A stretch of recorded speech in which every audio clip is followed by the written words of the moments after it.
Are you still, or have you? You're part of Odd E. Yeah, I'm still You part of are. OD. Yeah. So in yeah. Okay, but I'm just curious because we've spoken to Terry, we've spoken to Bars. Perhaps I'll work my way around the company over the next couple of years. But it'd be interesting to hear a little bit more about your experience working, I suppose, under, well, not under Bars, because that isn't the case, is it, with Oddie? You don't really work for Bars. No, no, no. No, um, it's a bit unusual the way we work. Popularly outside is called holacracy, I believe, but it's actually not that. So it's so quite often compared to that, but it's not. We simply don't have rules. And if you would explain that in a shortest possible way, well, almost. There is a kind of like an implicit rule which proved to be over time quite important to all of us, which is being a team player, so part of a team. And so, but that's about it. And everything else seems to be kind of like just the guidelines. And so we don't really know actually. We don't have some kind of a vision about this is how the company is going to look like in some time. There is no such thing. We're just basically having good time, and there are no managers. Nobody is reporting to anybody, and everybody decides how they work, how much they work, what they're working on, and we do share a lot with each other. So this is how it works currently. Yeah. It must be quite rewarding for you and for the other people involved, then having that degree of autonomy. Yeah, yeah, that's true. So it's kind of like it it makes you experience what it does to you when you have such a level of autonomy, and what happens to your motivation, what happens to a sense of responsibility.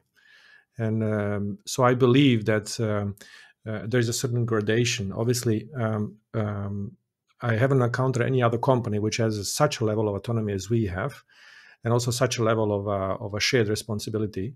But in other companies, and to connect to less, um, when you see that there is at least an improvement from no sense of autonomy and no sense of a shared responsibility, then you notice there's a clear difference in the motivation. So there's a direct relationship. There seems to be quite a strong relationship between if you have a high sense of responsibility and autonomy, then motivation also goes up.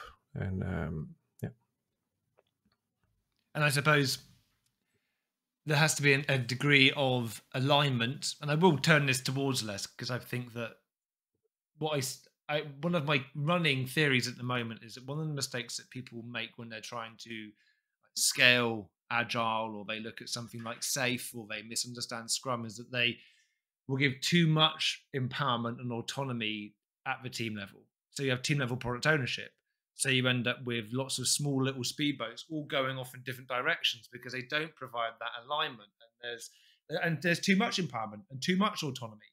So I think what Les has done really well is create a high degree of alignment and purpose, given teams a strong degree of autonomy and empowerment, but not so much that you end up just going off in different directions. And at ODE, do you got good alignment then on what you're trying to achieve? Well, that's at that point the comparison kind of breaks down because we are not really as a company delivering a product, and so each team has a focuses on their own city or own country. So which means that in between teams, there is not something which we have in operational sense that we deliver together, or not much. There is a little bit, but it's not really the main objective. Main objective is helping other companies with product development, and so which means that we do not from day to day share the same objective. And so this makes, in that sense, is comparison is really difficult. Um, Nevertheless, it's the part where comparison doesn't break down is as a team, or in general sense, whether it's a one team or many teams, having a clarity of what you want to achieve, and also feeling that this is actually something that you participate in, own it together with the other teams, and that proves to be the key missing part in the complex product development with many teams. That and hence the teams don't have much of a choice, so they kind of like a resort to having their own separate goals. In other words, this own separate speedboats, as you explained, where each of them try to figure out something they can influence and can own, because owning something together with other teams is just too hard.